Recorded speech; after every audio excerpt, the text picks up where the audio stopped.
You might be surprised to find that Guy Gardner's first comic book appearance was actually in a what-if style scenario. That what should be what? You see, in Green Lantern issue 59 by John Broome, Gil Kane and Sid Green, Hal Jordan discovers that another Earthman, PE teacher Guy Gardner, was in the running against him to become the new Green Lantern.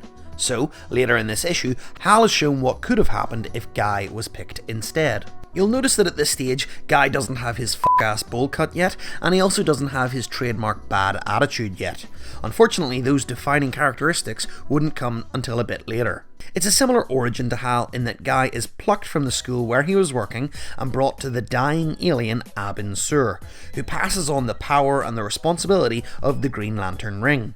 After a bit of trial and error, Guy gets the hang of it. And so he sets off on his first mission, to stop a group of saboteurs.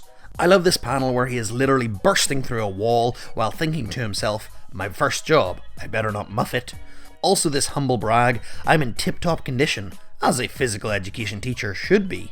Of course, he kicks their asses, and this leads to an ongoing successful crime-fighting career as he faces off against more and more colourful supervillains. It parallels Hal's story and his early adventures. But the stories diverge when Guy eventually encounters a planet inhabited by exclusively children. Children who cannot grow up and have split into two warring factions. The two sides differ by the colour that represents them, blue and orange.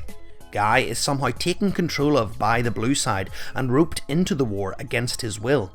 He is used almost like a remote control weapon. But when the orange side discover him, they also try to take control of him.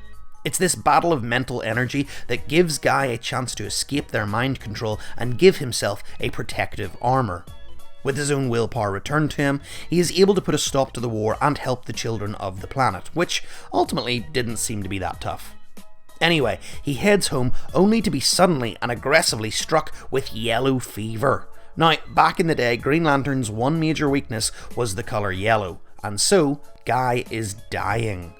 However, in his final moments, Guy is able to continue the cycle by sending his ring off to find a new replacement, and so, of course, the ring finds Hal Jordan. It turns out that no matter the scenario, it was Hal's destiny to become a Green Lantern.